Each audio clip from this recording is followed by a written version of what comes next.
नमस्कार। मैं महासिंह, सहायक आचार्य अर्थशास्त्र, राजकीय महाविद्यालय बाड़मेर। तो आज अपने इस वीडियो में मुद्रा प्रमाण सिद्धांत जो पिछले वीडियो में चर्चा की थी उसी कड़ी को आगे लेके आए हैं। इसमें अपने आज फिशर के द्वारा प्रतिपादित मुद्रा का प्रमाण सिद्धांत है उसके बारे में चर्चा करेंगे। इसको फिशर की क्वांटिटी थ्योरी ऑफ मनी भी कह सकते हैं। अमेरिका के प्रसिद्ध अर्थशास्त्री इरविंग फिशर को मुद्रा प्रमाण सिद्धांत को एक वैज्ञानिक तथा व्यवहारिक रूप प्रदान कर उसे अधिक लोकप्रिय बनाने का श्रेय प्राप्त है। फिशर ने मुद्रा प्रमाण सिद्धांत की व्याख्या में नकद आदान प्रदान दृष्टिकोण, जिसको कैश ट्रांजैक्शन अप्रोच भी कहते हैं, को अपनाया है। तो ये फिशर के मुद्रा प्रमाण सिद्धांत की सबसे महत्वपूर्ण लाइन कह सकते हैं, क्योंकि अक्सर प्रतियोगी परीक्षाओं में इसके बारे में पूछ लिया जाता है कि नकद मुद्रा प्रमाण सिद्धांत का नकद आदान प्रदान जो अप्रोच है या दृष्टिकोण है वो किसने अपनाया। तो इसका उत्तर स्वाभाविक है, फिशर है। फिशर ने अपनी पुस्तक परचेजिंग पावर ऑफ मनी में स्पष्ट करते हुए लिखा है कि मुद्रा की क्रय शक्ति खरीदे जाने वाली वस्तुओं की मात्रा के सापेक्ष में मुद्रा की मात्रा पर निर्भर करती है। मुद्रा की क्रय शक्ति अर्थात मुद्रा की वैल्यू भी कह सकते हैं, वो किस पर डिपेंड करेगी? ये डिपेंड करेगी वस्तुओं और सेवाओं की मात्रा और बाजार में मुद्रा की मात्रा पर। इस प्रकार यदि मुद्रा की मात्रा उससे विनिमय की जाने वाली वस्तुओं की अपेक्षा अधिक है तो सामान्य कीमत स्तर ऊंचा माना जाएगा। अर्थात अगर बाजार में वस्तुओं और सेवाओं की तुलना में मुद्रा या पैसा ज़्यादा है तो सीधी सी बात है, लोग ज़्यादा मांग करेंगे। ज़्यादा मांग कारण कीमतें ऊंची होंगी तो सामान्य कीमत स्तर तो ऊंचा होगा पर मुद्रा की वैल्यू कम होगी।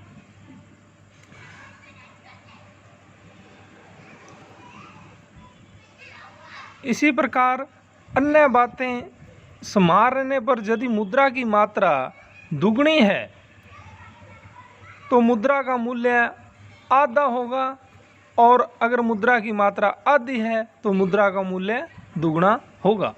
भी जितनी ज़्यादा बाजार में मुद्रा होगी सामान्य कीमत स्तर तो उतना ही ज़्यादा होगा, पर मुद्रा का मूल्य जो वैल्यू है वो कम होगी। और दूसरी ओर अगर मुद्रा की मात्रा बाजार में कम है तो सामान्य कीमत स्तर तो कम होगा पर मुद्रा की वैल्यू ज़्यादा होगी। फिशर ने अपने सिद्धांत में वैधानिक मुद्रा व उसके चलन वेग के साथ साथ साख मुद्रा व उसके चलन वेग को भी शामिल किया है।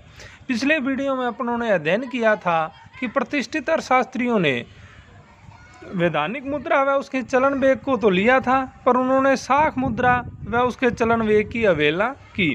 पर फिशर ने इसमें एक सुधार किया है। उन्होंने एक कदम आगे साख मुद्रा और उसके चलन वेग को भी अपने सिद्धांत में लिया है। तो ये समीकरण है P बराबर mv plus m dash v dash बटा में t, या अपने इसको इस तरह भी कह सकते हैं pt बराबर mv plus m dash v dash. तो इसमें m क्या है? m यहाँ वैधानिक मुद्रा जो प्रचलन में है, v इस वैधानिक मुद्रा की वेलोसिटी मैंने आपको बताया था पिछले वीडियो में। वेलोसिटी का मतलब होता है मुद्रा जो एक समय में एक हाथ से दूसरे हाथ में जाती है वो कितना टाइम लेती है, उसी को अपने क्या कहते हैं? v मतलब वेलोसिटी। m डैश यहाँ साख मुद्रा को इंडिकेट कर रहा है, v डैश यहाँ साख मुद्रा की वेलोसिटी को इंडिकेट कर रहा है, और t यहाँ वस्तुओं और सेवाओं का कुल योग अर्थात व्यापार, t मतलब ट्रेड भी कह सकते हैं, और p यहाँ सामान्य कीमत स्तर या प्राइस को डिनोट करता है। इस प्रकार फिशर ने अपने समीकरण में मुद्रा की पूर्ति के विचार को उसकी मांग के विचार के समान पूर्ण बनाने का प्रयास किया है। समीकरण में pt मुद्रा की मांग व mv plus m dash v dash मुद्रा की पूर्ति को दर्शाता है। तो इस समीकरण से स्पष्ट हो रहा है कि जो मुद्रा की मांग है वो किसके लिए होती है? आदान प्रदान के लिए होती है, ट्रेड व्यापार के लिए होती है।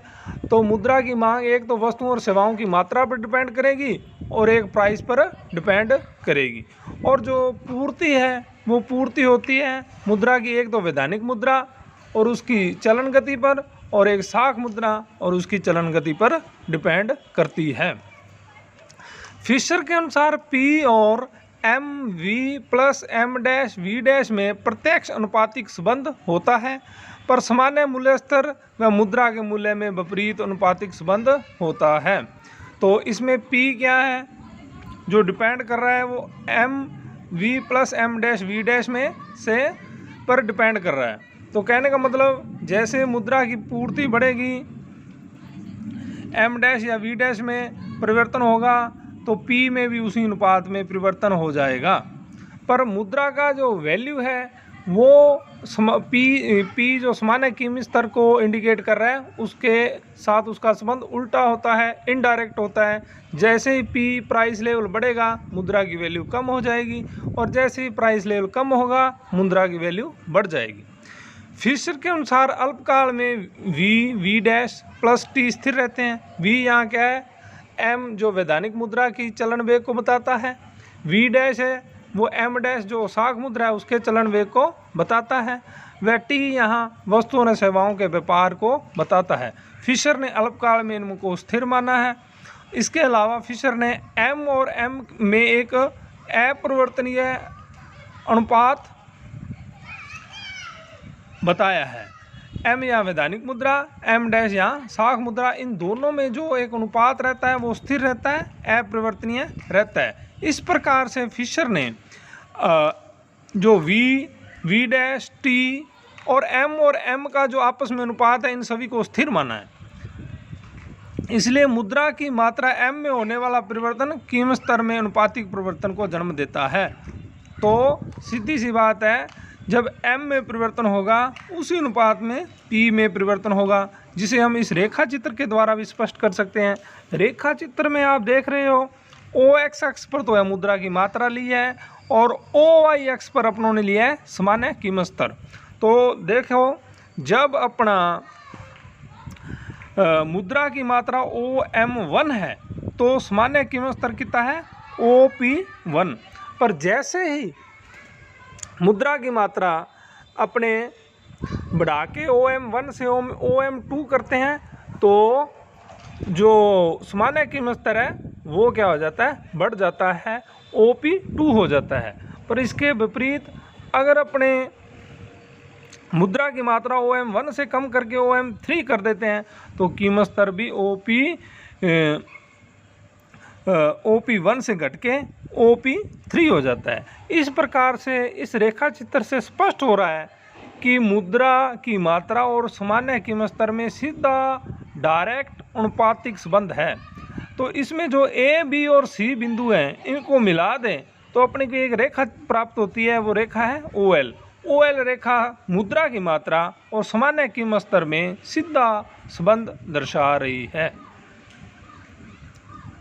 अब अपने बात करते हैं फिशर के मुद्रा परिमाण सिद्धांत की मान्यताएं, अजम्पशंस। कोई भी सिद्धांत की जो मान्यताएं हैं वो उसके लिए आधार होती हैं।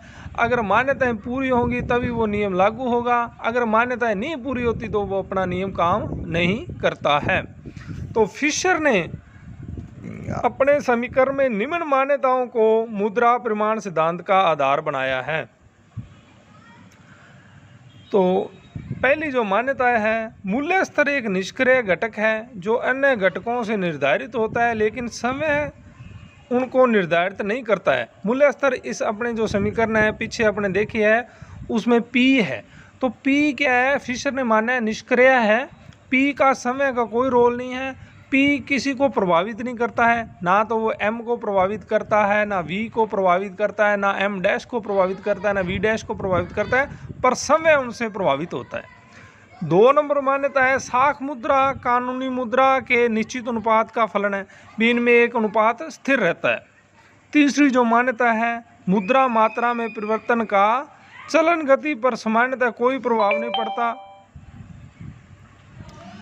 अर्थात V और V डैश स्थिर रहते हैं चाहे मुद्रा की मात्रा घटे या बढ़े। तो इसमें जो अपनी मुद्रा की वेलोसिटी है उसको स्थिर माना गया है। चौथा है व्यापार की मात्रा जो टी है वी मुद्रा की मात्रा में परिवर्तन से प्रभावित न होकर स्थिर रहती है। तो इसमें जो टी है, व्यापार है, ट्रेड है, वो भी मुद्रा की मात्रा से स्थिर रहता है। अतः M1, M dash, V dash तथा T आदि समस्त घटकों को स्थिर बनाने से अन्य बातें स्मार रहे कि युक्ति द्वारा फिशर ने मुद्रा की क्रय शक्ति और मुद्रा की मात्रा में प्रत्यक्ष अनुपातिक संबंध स्थापित कर दिया है। तो अपने इस सिद्धांत में फिशर ने M डैश, V डैश तथा T को स्थिर मान लिया है। तो एक प्रकार से जो अन्य बातें स्थिर रहने की जो अजम्पशन है इकोनॉमिक्स में, इसको सेटरियस पेरिबोस भी बोलते हैं, एक इटालिक वर्ड है। ये फर्स्ट ग्रेड के एग्ज़ाम में भी आया था। तो इन सभी को स्थिर मानने के कारण इसने सीधा संबंध स्थापित कर दिया है। किसमें संबंध स्थापित किया है? मुद्रा की क्रय शक्ति और मुद्रा की मात्रा में। अब फिशर के मुद्रा परिमाण सिद्धांत की कुछ आलोचनाएं हैं, क्रिटिसाइज है किया गया है। सीधी सी बात है, कोई कितना भी अच्छा सिद्धांत क्यों ना हो, उसके क्रिटिक्स भी होंगे, उसको क्रिटिसाइज भी किया जाएगा। तो इसकी कुछ आलोचनाएं इस प्रकार से हैं। इसकी जो मान्यताएं हैं वो सबसे पहले जो है वो अवास्तविक है। तो जो इसकी पहली जो मान्यता है मूल्य निष्क्रिय घटक है, ये इसको आलोचकों ने कहा है भी कभी भी मूल्य निष्क्रिय नहीं रहता है। मूल्य में परिवर्तन होने के कारण मुद्रा, व्यापार, इन सभी में परिवर्तन होते हैं, अतः मूल्य निष्क्रिय नहीं है। इसी प्रकार से दूसरी जो मान्यता है, व्यापार की मात्रा अल्पकाल में परिवर्तनशील है। इसमें जो अपनों ने ऊपर मान्यता ली है, टी को स्थिर माना गया, पर टी कभी भी स्थिर नहीं रहता है। व्यापार में परिवर्तन होता है अल्पकाल में, और उसके कारण सभी घटकों को में परिवर्तन होता है। इसी प्रकार से 3 नंबर मान्यता है, वास्तविक मुद्रा व साख मुद्रा की चलन गति भी स्थिर नहीं रहती है। तो मुद्रा की मात्रा में वृद्धि होने से चलन वेग घटता है, जबकि मुद्रा की मात्रा में कमी होने पर चलन वेग बढ़ता है। सीधी सी बात है, अगर बाजार में मुद्रा बहुत ज़्यादा है तो उसका चलन वेग कम हो गया, क्योंकि मुद्रा बहुत है, तो वो एक हाथ से दूसरे हाथ में इतनी तेज़ी से गति नहीं करेगी। पर बाजार में अगर मुद्रा कम है, उसके लेन देन के लिए उसकी ज़्यादा मांग होगी, तो वो एक हाथ से दूसरे हाथ में ज़्यादा चलन करेगी। इस प्रकार से जो मुद्रा की वेलोसिटी है वो कभी स्थिर नहीं रहती है। साख मुद्रा वैधानिक मुद्रा में निश्चित अनुपात स्थिर नहीं रहता है, ये भी एक मान्यता है इसकी, अपनों ने ऊपर पढ़ी है, पर इनमें अनुपात बदलता रहता है, स्थिर नहीं रहता है। 5वीं जो इसकी आलोचना है, पूर्ण रोजगार की सामान्य स्थिति अवास्तविक है। तो पूर्ण रोजगार व्यवहार में कभी नहीं पाया जाता है, ये अपने को पता है। तो ये एक इसकी सबसे बड़ी आलोचना है। धन्यवाद, थैंक्स।